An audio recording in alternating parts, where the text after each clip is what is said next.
MP board कक्षा 9वीं के विद्यार्थियों को सामाजिक विज्ञान के प्रश्न बैंक के प्रश्नों को उत्तर बताने वाला हूं। तो जितने भी प्रश्न हैं इन सारे प्रश्नों को आपको अच्छे से रटना है, क्योंकि ये सारे के सारे प्रश्न वार्षिक परीक्षा में आपको देखने को मिलेगा। ठीक है, और कहीं से देखने को नहीं मिलेगा, वार्षिक पेपर में यहीं से देखने को मिलेगा। तो मैं आपको समझा भी दूंगा और जिससे ये सारे प्रश्न बहुत ही आसान और ईजी हो जाएगा। और यहाँ पे देखो, यहाँ पे आपको एक आकृति दिखाई दे रही है, ये अध्याय 2 है। अध्याय 2 में ना डायग्राम दिया रहेगा, एक नक्शा दिया रहेगा, उसमें ना आपको जो जो नाम दिया रहेगा उसको क्या करने के लिए कहेगा, इस तरह से आकृति में दर्शाने के लिए कहेगा। ठीक है, तो जो प्रश्न अध्याय 2 में वही प्रश्न है। तो अब मैं आपको अध्याय 1 दिखा देता हूं, हम लोग क्रम से चलेंगे। तो अध्याय 1 देखो, अध्याय 1 यहाँ पे अध्याय 1 में है भारत आकार और स्थिति है, उसे देखने की जरूरत नहीं है, ये अध्याय 1 समझो। तो नाम क्या है, भारत आकार और स्थिति, उस अध्याय का नाम है। अब इसमें जो महत्वपूर्ण प्रश्न है उसको देख लेते हैं। भारत के मध्य से गुजरने वाली कर्क रेखा का मान 82-30 उत्तरी अक्षांश होता है। आपको स को टिक करना है अगर ये प्रश्न रहेगा तो। भारत किस महाद्वीप का हिस्सा है, तो एशिया महाद्वीप है, पता होगा, हम एशिया महाद्वीप में रहते हैं। भारत का क्षेत्रफल विश्व के कुल क्षेत्रफल का हिस्सा कितना हिस्सा है, तो 2.4% हिस्सा है ना। क्षेत्रफल का कितना है, तो 2.4। भारत के उत्तर में नवीन वलित पर्वत श्रृंखला है, तो हिमालय पर्वत को कहते हैं। इसके बाद देखो, निम्नलिखित में कौन सा जोड़ा नवनिर्मित केंद्र शासित प्रदेश है, तो जम्मू और कश्मीर जो है और लद्दाख है। पहले जम्मू कश्मीर राज्य हुआ करता था, 370 धारा हटने के बाद जम्मू कश्मीर और लद्दाख जो है वो केंद्र शासित प्रदेश बन गया। इसी तरह से कर्क रेखा भारत के कितने राज्यों से होकर गुजरता है, तो उत्तर क्या लेना है, 7 राज्य लेना है। 7 राज्यों का नाम भी बता देता हूँ, गुजरात है, मध्य प्रदेश है, झारखंड है, छत्तीसगढ़ है, पश्चिम बंगाल है, त्रिपुरा है और मिजोरम है। देश का सबसे पूर्वी देशांतर निम्न में से है, तो यहाँ पे 97-25 को लेना है। अगर पश्चिमी कहता तो 68-7 को लेते हैं। अरुणाचल प्रदेश और गुजरात के स्थानीय समय में कितना अंतर हो सकता है, तो 2 घंटे का अंतर होता है। भारत के दक्षिण में कौन सा सागर है, तो हिंद महासागर है। अरब सागर में कौन सा द्वीप स्थित है, तो लक्षद्वीप स्थित है। इसके बारे में आगे आपको नक्शा में बताऊंगा कि जो अरब सागर में कौन सा द्वीप है, लक्षद्वीप के बारे में। ठीक है, इसी तरह से देखो, रिक्त स्थान है यहाँ पे। भारत की भूमि का क्षेत्रफल 32,87,263 वर्ग किलोमीटर है, जिसे शॉर्टकट में हम क्या कह देते हैं, बस 3280 बोल देते हैं ना, लगभग लगभग, लेकिन ये एग्जैक्ट आंकड़ा है 32,87,263 वर्ग किलोमीटर। भारतीय संघ का सबसे दक्षिणतम बिंदु जो जलमग्न हो गया उसे हम इंदिरा पॉइंट कहते हैं। अरब सागर भारत के पश्चिम दिशा में स्थित है। ठीक है, भारत के पश्चिम दिशा में, देखो मैं आपको ऐसी बता देता हूँ, ये भारत का नक्शा है और ये अरब सागर है, तो ये भारत की कौन सी दिशा में, पश्चिम में है, तो इसे पश्चिम घाट भी बोलते हैं ना। यहाँ पे देखो, ये भारत के पश्चिम घाट है, ये पश्चिम में ही अरब सागर है। चलो आगे देखते हैं। इसी तरह से देखो, भारत की पूर्वी दिशा में स्थित जलीय संरचना को खालिस्तान कहा जाता है, तो जलीय अपवाह लिखना है यहाँ पे, जलीय अपवाह। भारत की तटीय सीमा खालिस्तान किलोमीटर है, तो इसका है 75 16.6 किलोमीटर। ठीक है, आगे देखते हैं। इसी तरह से यहाँ पे देखो कुछ और प्रश्न है। पूर्वी देशांतर उत्तर प्रदेश के खालिस्तान से होकर गुजरती है, तो उत्तर क्या लेना है, मिर्जापुर लेना है। यहाँ पे मिर्जापुर लेना है। यहाँ पे भारत का अक्षांशीय तथा देशांतरी विस्तार लगभग खालिस्तान है, तो उत्तर क्या लोगे, यहाँ पे 30 ले लोगे। ठीक है, 30 अंक। विश्व में महाद्वीपों की संख्या, तो महाद्वीप 7 महाद्वीप है। ठीक है, जिनमें से एक हमारा एशिया महाद्वीप है। विश्व का सबसे बड़ा महाद्वीप जो है एशिया ही है, तो एशिया लिख लो। सबसे बड़ा 45 से 46 देश आता है इसमें, तो इसलिए एशिया महाद्वीप सबसे बड़ा। पृथ्वी पर खालिस्तान महासागर है, तो पृथ्वी पर प्रशांत महासागर सबसे बड़ा महासागर में कई गिनती आता है ना, तो प्रशांत महासागर लेना है। इसी तरह से देखो, यहाँ पे कुछ उत्तर एक वाक्य में दीजिए कह रहा है। ठीक है, पहला प्रश्न देखो, पृथ्वी के मध्य में 0 अंश अक्षांश रेखा को किस नाम से जाना जाता है, तो किस नाम से जाना जाता है, तो भूमध्य रेखा या विषुव रेखा, भूमध्य रेखा, या इसे हम विषुव, और एक नाम है विषुवत रेखा। 3 नाम है, भूमध्य रेखा, विषुव रेखा और विषुवत रेखा के नाम से जानते हैं। भारत के स्थानीय पड़ोसी देशों की संख्या कितनी है? तो भारत के जो स्थानीय पड़ोसी देश है उसकी संख्या 7 है। अंडमान निकोबार द्वीप समूह कहाँ पर स्थित है? तो बंगाल की खाड़ी में। सीधा उत्तर ले लेना है, बंगाल की खाड़ी। ठीक है, चलो यहाँ पे लिख लेते हैं बंगाल की खाड़ी। चलो मैं ऐसे ही बस लिख लेता हूँ, बहुत लंबा चौड़ा जाएगा, याद रखना बंगाल की खाड़ी। सुएज नहर के बनने से यूरो और भारत के मध्य कितनी दूरी कम हुई? तो उत्तर क्या लेना है आपको? 700 किलोमीटर दूरी कम हुई। ठीक है, सुएज नहर किन दो सागरों को जोड़ती है? तो किन दो सागरों को जोड़ती है? एक तो भूमध्य सागर और लाल सागर। कहाँ पे है? यहाँ पे लिखेंगे भूमध्य और लाल सागर, इन दोनों सागरों को जोड़ती है।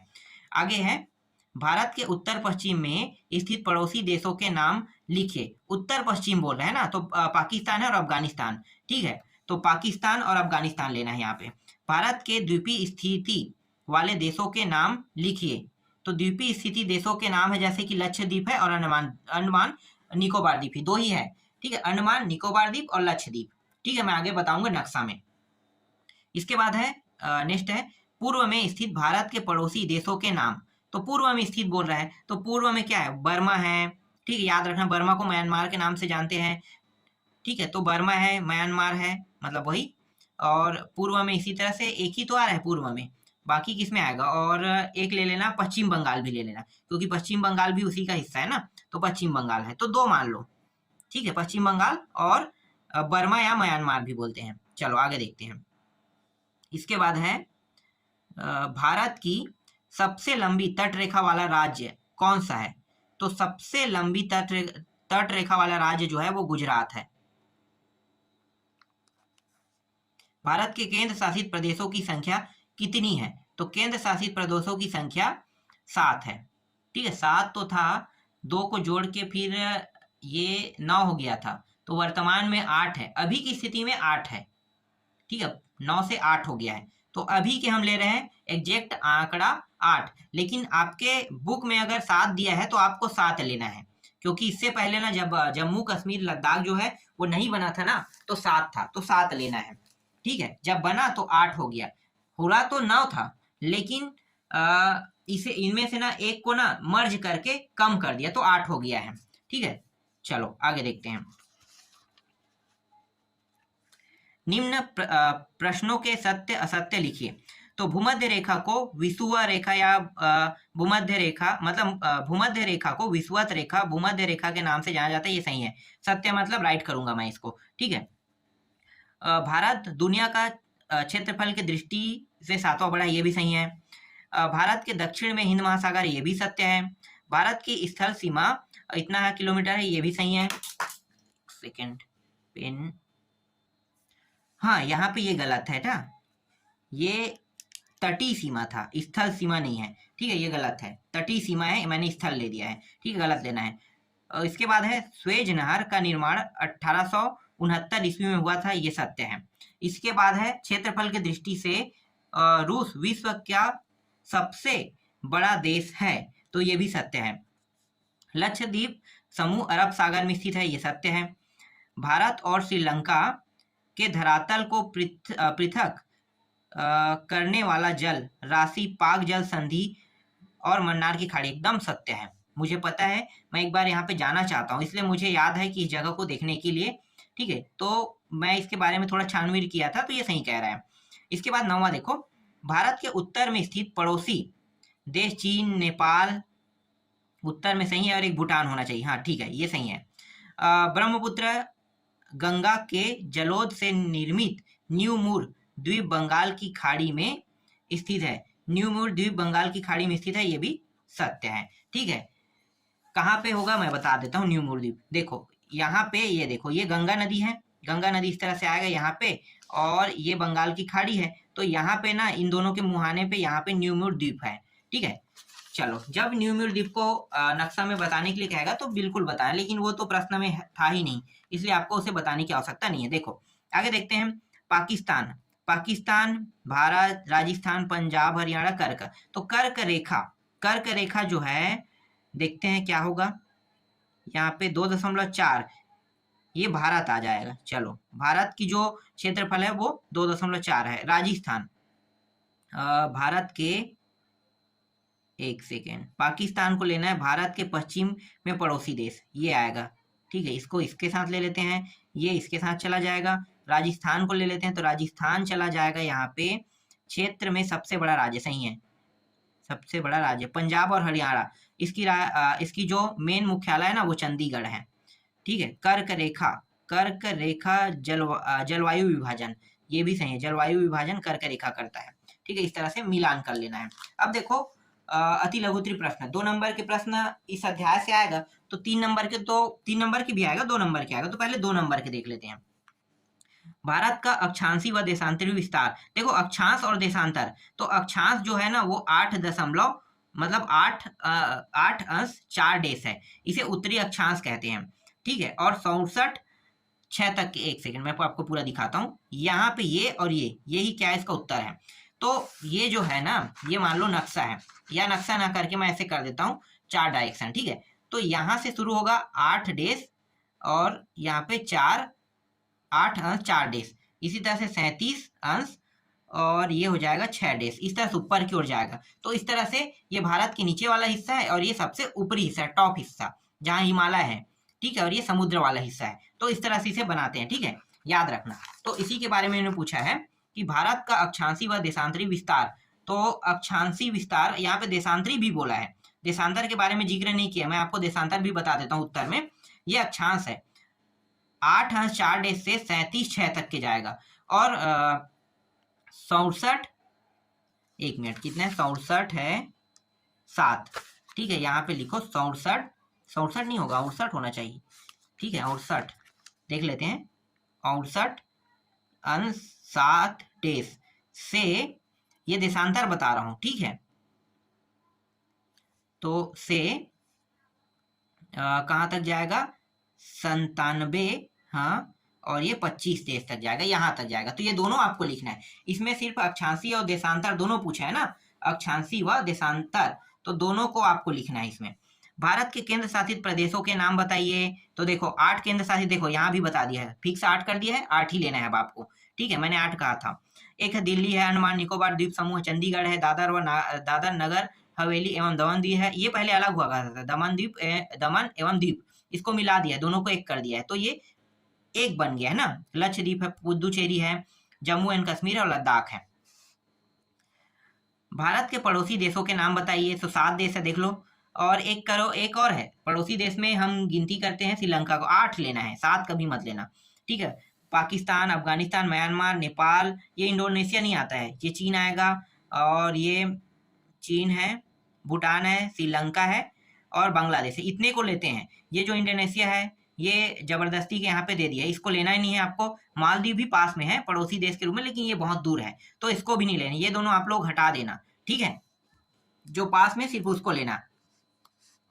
क्षेत्रफल की दृष्टि से विश्व के 7 बड़े देशों के नाम, देखो लाइन के बाहर है। रूस सबसे बड़ा है, इसके बाद कनाडा आता है, इसके बाद संयुक्त राज्य अमेरिका आता है, फिर चीन चौथा नंबर में है, 5वां में ब्राजील है, 6वां में ऑस्ट्रिया, 7वां में भारत है। कर्क रेखा भारत के कौन कौन से राज्यों से होकर गुजरती है। तो मैंने 7 राज्यों के बारे में बताया था ना, इसमें एक और राज्य जोड़ दिया 8, राजस्थान को। ठीक है, तो 8 राज्य लेना है। अब यहाँ पे राजस्थान को जोड़ा, ये गलत नहीं है, 8 है। नक्शा में 7 दिखा रहा था, लेकिन राजस्थान को मैंने बताया नहीं था। गुजरात है, मध्य प्रदेश, छत्तीसगढ़, झारखंड, पश्चिम बंगाल, इनको बताया था, त्रिपुरा और मिजोरम। तो यहाँ पे राजस्थान भी, इसको भी लेना है, 8 राज्य है। भारत उपमहाद्वीपीय किन देशों से मिलकर बना है। तो भारत उपमहाद्वीप भारत, पाकिस्तान, बांग्लादेश, नेपाल, भूटान, श्रीलंका से मिलकर बना है। कभी कभी मालदीव और अफगानिस्तान को भी सम्मिलित किया जाता है। आगे देखो, भारत के 3 और विस्तृत जल राशियों के नाम लिखिए। तो एक हिंद महासागर, बंगाल की खाड़ी, अरब सागर है, इनके बारे में मैंने आपको बताया भी है।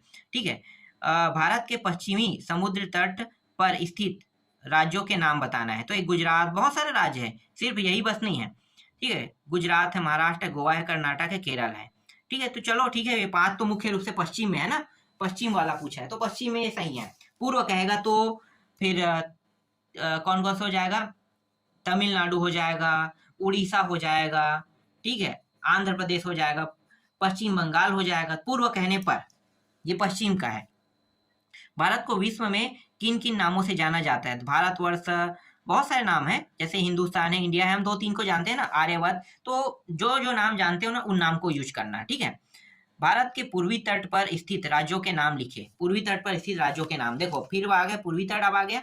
मैंने क्या बताया था, आंध्र प्रदेश, उड़ीसा, पश्चिम बंगाल बताया था, तमिलनाडु, ये वही है। मानक यमयोत्तर के क्या आशय है, तो उत्तर क्या लेना है। मानक समय वह है, मतलब IST मानक, ठीक है। तो मानक समय वह है जो किसी देश का विस्तृत भू भाग के लोगों के व्यवहार के लिए स्वीकृति देता है। यह उस देश के स्वीकृति मानक याम्योत्तर के लिए स्थानीय माध्यम समय होता है, ठीक है। IST मानक को बोलते हैं। तो हमारे भारत का जो है ना, वो है 82-30 डेज, ये है, इसे समय मानक समय रेखा बोलते हैं। रेशा मार्ग पर संक्षिप्त में लिखिए कह रहा है। तो रेशा मार्ग, देखो रेशा मार्ग प्राचीन काल और मध्यकाल में ऐतिहासिक, व्यापारिक, सांस्कृतिक मार्गों का एक समूह था जिसके माध्यम से एशिया, यूरोप और अफ्रीका जुड़े हुए थे।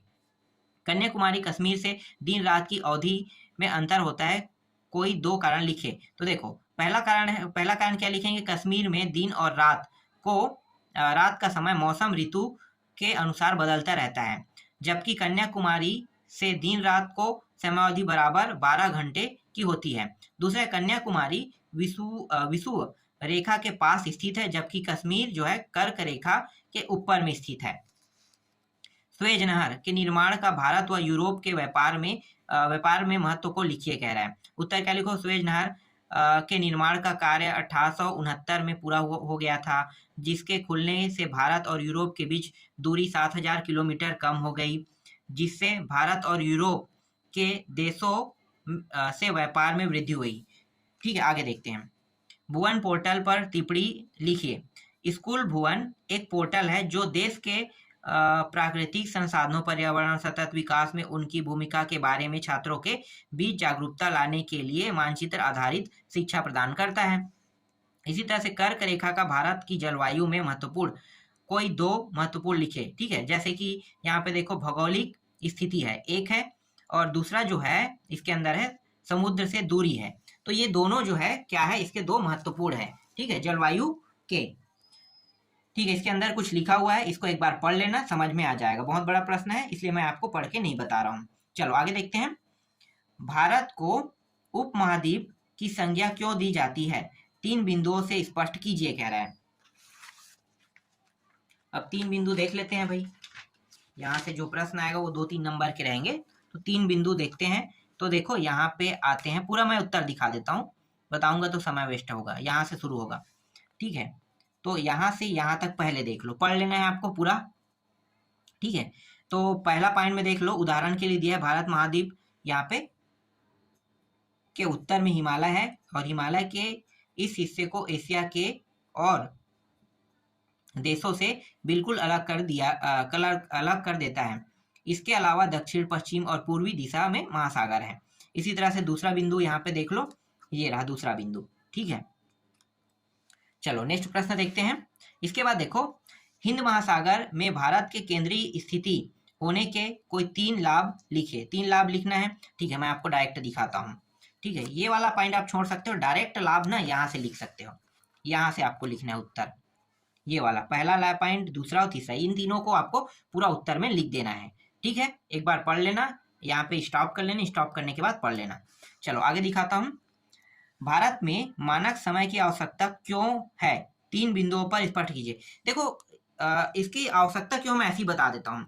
अगर मैं पूर्व को क्या मानता हूँ, समय निर्धारित करता हूँ, तो पूर्व दिशा से पश्चिम दिशा की ओर अगर सूर्य जाएगा तो पूर्व में दिन रहेगा, तो पश्चिम के समय क्या रहेगा, उससे 2 घंटे आगे। मतलब हो सकता है यहाँ पे दिन है, अभी स्टार्ट हुआ है, तो अभी वहां पे रात रहेगा, ठीक है। अभी क्या रहेगा, वहां पे रात रहेगा, इसीलिए ना बीचों बीच को मानते हैं मानक समय। तो इसको पढ़ोगे तो आपको पता चल जाएगा, ठीक है। अब आते हैं दूसरा, देखो भारत का भौतिक स्वरूप है, इसमें बहुत सारे हैं। देखो यहाँ पे ये रहा, इन सभी को ना नक्शा में दर्शाना है, ठीक है। ये रहा, ठीक है, इन सभी को, तो यहीं से प्रश्न आएगा। तो मैं अब आपको ना नक्शा में दर्शा के दिखा देता हूँ। तो यहाँ पे जो आपको नक्शा दिखाई दे रहा है, मैं थोड़ा सा छोटा कर लेता हूँ इसको, जिससे नक्शा स्पष्ट दिखाई दे। देखो सबसे पहले ऊपर से देखते हैं। काराकोरम कहेगा ना तो काराकोरम को इस तरह से बनाना है। देखो ये बना है ना श्रेणी, ये काराकोरम श्रेणी है। ठीक है, काराकोरम श्रेणी में ही गाडविन आस्किन K2 है। ये हिमालय पर्वत की दूसरी सबसे ऊंची चोटी है। विश्व की दूसरी तो है ही, लेकिन हिमालय की भी दूसरी ऊंची चोटी गाडविन आस्किन K2 को कहते हैं। इसे K2 के नाम से जानते हैं। ठीक है, ये जो है ये लद्दाख श्रेणी है बीच वाला, और नीचे जो है वो जास्कर श्रेणी। तो आपको आकृति इसी तरह से बनाना है, और जब K2 कहेगा तो इस तरह से पहाड़ बना देना है, जैसे कि यहाँ पे आपको दिखाई दे रहा है। समझ में आ गया? ठीक है, अब देखो यहाँ पे जो है ना ये कंचनजंगा है, तीसरी हिमालय की तीसरी सबसे ऊंची चोटी कंचनजंगा। तो ये पर्वत है, पहाड़ है, तो पहाड़ जैसा मैंने बनाया है। इसके बाद धौलागिरी है, नंदा देवी है, ये सब के सब क्या है? पहाड़ है। तो जब कहेगा कि कंचनजंगा को कंचनजंगा नाम दिया रहेगा तो कंचनजंगा मतलब पहाड़ में इस तरह से पहाड़ दर्शा के बताना है। धौलागिरी कहेगा तो इस तरह से बताना है, नंदा देवी कहेगा तो इस तरह से आपको बताना है दर्शा के। ठीक है, इसके बाद जोजिला दर्रा और ये सिपकिला दर्रा। जोजिला दर्रा इस प्रकार से होता है, ये दर्रे का मतलब आप समझते हो सकता है एक समय में यहाँ से नदी गुजरती रही होगी, अब नदी वो वहां से अब नहीं गुजरती है, तो नदी जो है अपना रास्ता पूरा बंद कर दिया वहां से, है ना, दूसरे साइड से जाने लगा होगा, हो सकता है। तो क्या है, जो नदी मार्ग है ना उसी को अब हम रास्ते के रूप में उपयोग करते हैं, उसी को दर्रा नाम देते हैं। तो ये जोजिला दर्रा है, आपको इस तरह से आकृति बनाना है, और सिपकिला दर्रा का इस तरह से आकृति बनाना और नाम लिख देना है। क्लियर हो गया? ठीक है, देखो यहाँ पे है ये अरावली पर्वत, ये राजस्थान में है। कहाँ पे है? राजस्थान में अरावली पर्वत है। तो अरावली पर्वत को इस तरह से बनाना है, पहाड़ जैसे इसे आकृति करना है, और अरावली लिखना भी है। ठीक है, अरावली अगर प्रश्न में पूछेगा तब। ये मालवा का पठार, सिर्फ लिख देना है यहाँ पे मालवा का पठार। अब मालवा के पठार के नीचे में क्या क्या देखो, ये है विंध्य श्रेणी है, इसके जस्ट हमें इस तरह से बनाना है, सतपुड़ा श्रेणी बनाना है, इसे हम कहते हैं महादेव श्रेणी बोलते हैं। और ऐसे जो तिरछा गया ना इसे हम मैकल श्रेणी कहते हैं। और इसके बाद ये जो हिस्सा है ये किबितु है, किबुतु नाम रहेगा तो आपको यहाँ पे देना है। और यहाँ पे ना मिजो पहाड़ी है, यहाँ पे मिजो पहाड़ी है। ठीक है, और बहुत सारे इसी नक्शा में सबको मैं ऐड नहीं कर पा रहा था, इसलिए ना नक्शा को ना दो तीन हिस्सों में मतलब 2-3 नक्शा बना के ना मैं उसे ऐड कर रहा हूँ। ठीक है, और गारो खासी जयंतिया, देखो ये गारो है आगे वाला, गारो पहाड़ी, ये खासी पहाड़ी और जयंतिया पहाड़ी। खासी पहाड़ी के बारे में एक विशेष जानकारी बता देता हूँ। खासी पहाड़ी में ना दुनिया के सबसे अधिक वर्षा क्षेत्र है, आपको याद आ गया होगा चेरापूंजी। ठीक है, तो ये इसी पहाड़ी में है, खासी पहाड़ी में। ठीक है, खासी पहाड़ी में सबसे अधिक वर्षा क्षेत्र ये खासी पहाड़ी में है, जिसका उस जगह का नाम है चेरापूंजी। ठीक है, लेकिन गारो कहेगा तो आपको इस तरह से बताना है, खासी और जयंती का। ठीक है, और इसके बाद नदियों को देख लेते हैं। ये है महानदी, इस तरह से नदी के लाइन को बताना है, तो ये महानदी को दर्शा रहा है। इस तरह से कृष्णा नदी को दर्शा रहा है। ठीक है, कृष्णा नदी। फिर यहाँ पे देखो नीलगिरी पहाड़ी है, यहाँ पे है नीलगिरी पहाड़ी, और ये वाला जो है ना इसका नाम है अन्नामलाई अन्नामुडी। ठीक है, अन्नामलाई अन्नामुडी पहाड़ी यहाँ पे है, इसे हम पूर्वी घाट कहते हैं, इसे हम पश्चिमी घाट कहते हैं। ये जो पूरा हिस्सा दिखाई दे रहा है इसे हम क्या कहेंगे? बंगाल की खाड़ी। इस पूरे हिस्से को हम क्या कहेंगे? ये पूरा हिस्सा जो है ये अरब सागर है, और नीचे वाला जो हिस्सा है ये जो लाइन है ना इस तरह से बनेगा, उसके जस्ट नीचे वाला जो हिस्सा है वो है हिंद महासागर। आगे मैं आपको दिखाऊंगा चित्र में, पहले नदियों को देख लेते हैं। जब सिंधु नदी के बारे में कहेगा, सिंधु नदी को नक्शे में दर्शाइए कहेगा, तो आपको इस प्रकार से दर्शाना है, ये सिंधु नदी है।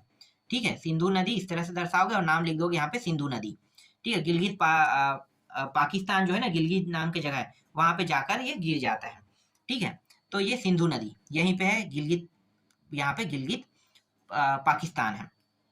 इसके बाद देखो यमुना नदी इस तरह से आता है पीछे से, और यहाँ पे गंगा नदी में अपना जल गिरा देता है, और ये रहा गंगा नदी, इस तरह से बहते हुए आता है, और ये ब्रह्मपुत्र के साथ जाकर मिल जाता है।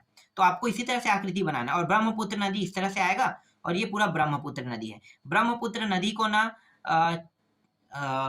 तिब्बत मतलब चाइना में सांगपो नदी के नाम से जानते हैं, सांगपो नदी कहते हैं, याद रखना। ब्रह्मपुत्र के एक और नाम है सांगपो नदी। लेकिन यहाँ पे ना इस नदी को, ये वाला जो हिस्सा यहाँ पे जमुना के नाम से जानते हैं। किसको? गंगा और ब्रह्मपुत्र दोनों जब मिलता है ना तो उसको जमुना के नाम से जानते हैं। ठीक है, और दोआब पूछा है, गंगा यमुना दोआब कहेगा, जहाँ पे मिलता है इलाहाबाद में मिलेगा तो इलाहाबाद को ही क्या कहते हैं? दोआब कहेगा। तो इस तरह से आपको चित्र बना के बताना है। ठीक है, अब देखो यहाँ पे, हाँ यहाँ पे देखो, ये है मिजो पहाड़ी है। मिजो पहाड़ी के बारे में पूछेगा तो यहाँ पे बनाना है चित्र। अब मैं आपको दिखा देता हूँ यहाँ पे, ये जो हिस्सा है ना, ये अंडमान निकोबार द्वीप समूह है। ये पूरा अंडमान निकोबार द्वीप है, ठीक है। अंडमान निकोबार द्वीप इस तरह डॉट डॉट डॉट करके बनाना है, और ये बंगाल की खाड़ी में है। मौजली द्वीप कहेगा तो यहाँ पे एक आकृति इस तरह बनाना है, मौजली द्वीप कर देना, बैरन द्वीप यहाँ पे लिखना है। इसके बाद लक्षद्वीप ये है, ये जो है ना अरब सागर में है, ये बंगाल की खाड़ी में है। मैं आपको वही चीज बार बार बता रहा था, नक्शे में बहुत स्पष्ट हो जाता है। अब एक और आकृति दिखाता हूँ मैं यहाँ पे। और हाँ, गिर नाम का जो श्रेणी है ना, ये गुजरात में, ये गुजरात वाला एरिया है, यहाँ पे गिर श्रेणी इस तरह से बनाना है, ठीक है। देखो पश्चिम बंगाल को मैंने यहाँ पे लिख दिया, ये पूरा हिस्सा पश्चिम बंगाल है, सॉरी पश्चिम बंगाल होता है, बंगाल की खाड़ी। ये पूरा हिस्सा अरब सागर है, और ये जो नीचे वाला जो है मैंने हिंद महासागर लिख दिया है। इसे हम इंदिरा पॉइंट कहते हैं, और इंदिरा पॉइंट में ही कैप कैमोरीन नाम का जगह है। लेकिन कैप कैमोरीन जो जगह है ना, वो अंडमान निकोबार द्वीप समूह में है। कहाँ पे? यहाँ पे सबसे निम्नतम बिंदु यहाँ पे है कैप कैमोरी, ठीक है। पूछेगा कैप कैमोरी के बारे में तो आपको यहाँ पे दर्शाना है नक्शे में। आपको एक कोरा ना भारत का नक्शा मिलेगा, उस कोरे भारत के नक्शा में 4 नाम रहेगा। उन चारों नामों को प्रश्न में क्या करना है, मतलब प्रश्न जो रहेगा उसको आपको चित्र में दर्शाना है, उन जगहों को, ठीक है। इसके बाद मरुस्थल अगर पूछता है तो आपको इस तरह से मरुस्थल बस लिख देना है, क्योंकि राजस्थान जो एरिया है वो पूरा मरुस्थली है, तो राजस्थान बस भारत में मरुस्थली क्षेत्र है। भाबर और तराई, भाबर जो है ये पहाड़ के ऊपरी हिस्से को बोलते हैं, और तराई जो है वो नीचे हिस्से को बोलते हैं। ये भाबर और तराई का मतलब क्या होता है मैं आपको ऐसे ही बता देता हूँ। भाबर जो होता है, जब देखो नदियां जब पहाड़ से गिरती बहुत तेजी से गिरता है, तो वो ना बड़े बड़े चट्टानों को भी काटने लगता है, ठीक है। लेकिन वो अगर समतल जगह में आ जाता है जो बराबर हो, तो उसकी जो बहने की गति है वो धीरे हो जाता है। तो धीरे होता है तो वहां पे जल जमाव होता है, उसको हम तराई कहते हैं, और ऊपरी हिस्से को इसीलिए भाबर कहते हैं। याद आ गया? ठीक है। ये छोटा नागपुर का पठार है, ये छोटा नागपुर का पठार है, ठीक है। ये नक्शा एक ही है, सभी नक्शा एक नक्शा में पूरा जितना भी प्रश्न दिया उसको दर्शाना मुश्किल था, इसलिए नक्शा को मैंने खंड खंड करके आपको समझा रहा हूँ, ठीक है। ठीक, और कुछ बचा क्या? हाँ, चिल्का झील भी बोला था। ये देखो यहाँ पे चिल्का झील है, उड़ीसा राज्य में है। जब आप जगन्नाथपुरी जाओगे ना तो चिल्का झील जरूर जाओगे। तो जगन्नाथपुरी से चिल्का झील की दूरी ज्यादा नहीं, 40 किलोमीटर है। तो अक्सर जो लोग जगन्नाथपुरी जाते हैं ना, तो वो लोग ना चिल्का झील जाते ही हैं। तो चिल्का झील को आपको इस तरह से दर्शाना है। और कर्क रेखा कहेगा तो इस तरह से गुजरात से होते हुए इस तरह से आपको नक्शा में बताना है कि ये हमारा क्या है, कर्क रेखा है, ठीक है। चलो, ये भी कंप्लीट हो गया अध्याय 2। अब अध्याय 3 में आते हैं। अध्याय 3, इसमें इस अध्याय से सिर्फ 1 नंबर के प्रश्न आएगा और कोई भी प्रश्न नहीं आएगा। तो 1 नंबर के प्रश्नों को ही देखेंगे हम लोग, छोटा छोटा प्रश्न आएगा और देख लेते हैं। देखो, विश्व की सबसे बड़ी अफवाह द्रोणी अमेजन, क्योंकि सबसे लंबी नदी तो यही है, तो सबसे लंबी नदी अमेजन है विश्व की, तो अमेजन ही होगा। किस स्थान पर भागीरथी और अलकनंदा का संगम हुआ था? तो देवप्रयाग, ठीक है। इलाहाबाद, देवप्रयाग, देवप्रयाग अलग जगह है, देवप्रयाग ही लेना है। इलाहाबाद में किन नदियों का संगम हुआ था? तो यहाँ पे यमुना और गंगा लेना है, ये रहा गंगा यमुना। सिंधु नदी का उद्गम स्थल? तो मानसरोवर झील है। सिंधु नदी का उद्गम स्थल मानसरोवर झील होना चाहिए, मानसरोवर झील ही है। निम्न में से कश्मीर का कौन सा शहर झेलम नदी के तट पर है? तो श्रीनगर को लेना है। निम्न में से किस नदी को मध्य प्रदेश की जीवन रेखा कहते हैं? तो नर्मदा नदी को कहते हैं। अमरकंटक पहाड़ी से इसका उद्गम हुआ है। किस नदी को दक्षिण भारत की गंगा कहा जाता है? तो दक्षिण भारत की गंगा गोदावरी नदी को कहते हैं। नदियों द्वारा गोखुर झील का निर्माण कहाँ किया गया? तो गोखुर झील का निर्माण नदियों द्वारा यहाँ पे पठारी मैदान, मैदानी और पर्वतीय, इनमें से कोई नहीं लेना है, यहाँ पे है ही नहीं उत्तर। निम्न में से कौन अंतर्देशीय मौसमी झील का उदाहरण है? तो यहाँ पे सांभर झील है, लोक झील, नैनीताल है, तो यहाँ भी कुछ कोई नहीं लेना है। लोकताल जो है ये नागालैंड साइड है ना, मणिपुर में, और ये सांभर झील जो है नमक बनाते हैं राजस्थान में। नैनीताल झील, नैनीताल भी शायद राजस्थान में नहीं है, याद नहीं आ रहा है कहाँ पे है, शायद नैनीताल भी राजस्थान में होगा, वही आसपास में है। चलो आगे देखते हैं। नर्मदा नदी का उद्गम स्थल कहाँ है? तो नर्मदा नदी का उद्गम स्थल मैंने कहा था अमरकंटक, तो अमरकंटक ले लेना है, ठीक है। इसके बाद देखो, रिक्त स्थानों की पूर्ति। खालिस्तान नदी गंगा नदी की सबसे बड़ी सहायक नदी है, तो यमुना लेना है यहाँ। एक सेकंड, क्या कर रहे हैं? खालिस्तान नदी गंगा नदी की सबसे बड़ी सहायक नदी है, तो यमुना नदी ही है, ठीक है, यहाँ पे यमुना लेना है, यमुना। खालिस्तान विश्व का सबसे बड़ा डेल्टा है, तो सुंदरवन, सुंदरवन आ जाएगा। इसके बाद है सिंधु नदी खालिस्तान नदी में जाकर गिरती है, तो गिलगित लेना है, ठीक है। गिलगित नदी तो नहीं है, क्योंकि सिंधु नदी पूरा ना समुद्र में जाकर गिरती है, लेकिन जो जगह है उसका नाम है गिलगित बल्किस्तान, है ना, तो गिलगित ले लो, गिलगित यहाँ पे उत्तर ले लेते हैं। भारत में सबसे बड़ी अपवाह द्रोणी अगर कोई है तो वो है गंगा है, क्योंकि गंगा नदी सबसे बड़ी अपवाह द्रोणी भारत की। प्रायद्वीपीय भारत की अधिकांश अपवाह तंत्र की प्रवाह दिशा क्या होगी? प्रवाह दिशा उच्च भूमि से पश्चिम की ओर, तो यहाँ पे उच्च भूमि यहाँ पे लेना है और यहाँ पे पश्चिम लेना है। गंगा नदी का उद्गम स्थल, गंगा नदी का उद्गम स्थल गंगोत्री है, ठीक है, गंगोत्री। ब्रह्मपुत्र नदी को तिब्बत में सांगपो कहते हैं, मैंने बताया था ना, इसका दो नाम है, सांगपो, तो एक नाम क्या है? सांगपो है। कृष्णा नदी का उद्गम पश्चिम घाट से महाबलेश्वर पहाड़ी से हुआ है, महाबलेश्वर पहाड़ी से हुआ है। आगे देखते हैं। इसके बाद देखो यहाँ पे है अमरावती, हेमावती खालिस्तान नदी की सहायक नदी है, तो ये कावेरी के लेना है। अंतर्देशीय अफवाह में जली आ जाएगा, ठीक है, जली। आगे देखो, अब एक वाक्य मतलब यहाँ पे आ जाएगा, निम्न प्रश्नों के उत्तर एक वाक्य शब्द में दीजिए, लिखा है ना। तो कावेरी नदी का उद्गम स्थल कहाँ है? तो कावेरी नदी का उद्गम स्थल जो है वो ब्रह्मगिरी है, ब्रह्मगिरी लेना है। नागार्जुन सागर नदी परियोजना किस नदी पर है? तो यहाँ पे कृष्णा नदी लेना है, कृष्णा नदी। ताप्ती नदी का मध्य प्रदेश के किस जिले से उद्गम हुआ है? तो मुल्ताई होगा, या बैतूल, ठीक है, वो जगह से हुआ है। राजस्थान या इंदिरा गांधी नहर किस नदी से निकाली गई है? तो आपको लेना है सतलज व्यास, ठीक है, सतलज नदी भी आएगा और व्यास नदी भी आएगा, दोनों लेना है। प्रायद्वीपीय भारत की सबसे लंबी नदी जो है वो है गोदावरी है। भारतीय मरुस्थल की महत्वपूर्ण नदी जो है वो है लूनी नदी है, क्योंकि लूनी नदी बस जो है ना वो राजस्थान में बहती है। इसी तरह से लद्दाख, गिलगित तथा पाकिस्तान से बहने वाली नदी सिंधु नदी, ठीक है, नाम क्या रहेगा? सिंधु, यहाँ पे सिंधु लिखना है। हीराकुंड बांध किस नदी पर है? तो महानदी पर है। पुणे, वर्धा, वैनगंगा तथा पैनगंगा किस नदी की सहायक नदी है? तो यहाँ पे उत्तर आपको लेना है गोदावरी की सहायक नदी है, ठीक है, 9वां में गोदावरी आ जाएगा।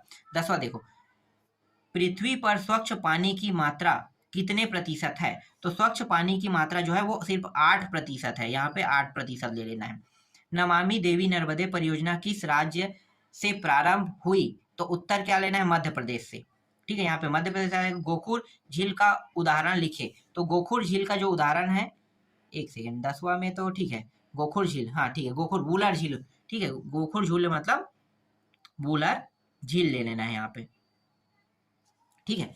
भारत की किस एक लैगून झील का नाम लिखे? तो लैगून झील मतलब चिल्का झील, बस को लिख लो, वो काफी है।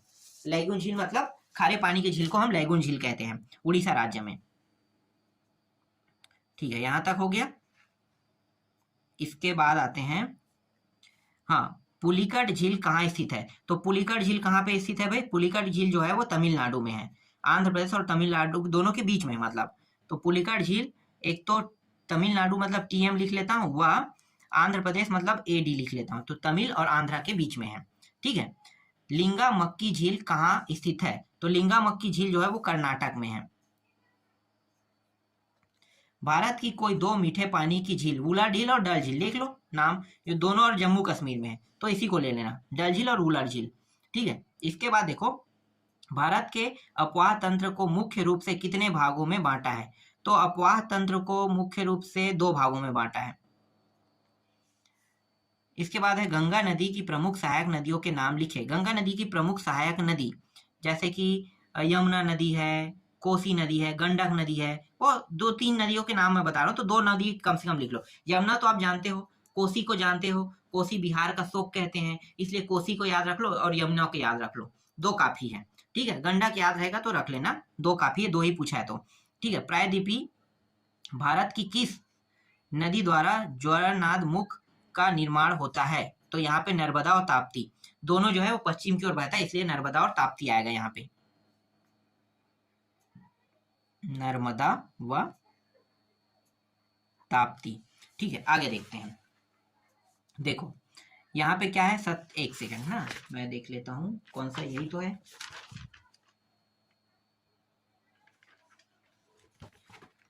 ठीक है, यही तो है ना, हाँ ठीक है, यही है। प्रायद्वीपी भारत की अधिकांश बड़ी नदियों का उद्गम क्षेत्र पश्चिम घाट से हुआ है, यह सत्य है। किस नदी तथा, इसमें आ जाएगा असत्य आ जाएगा, तो इसे गलत कर दो। ठीक है, भागीरथी और अलकनंदा की धाराएं मिलकर गंगा नदी का निर्माण करती है, एकदम सही है, सत्य है।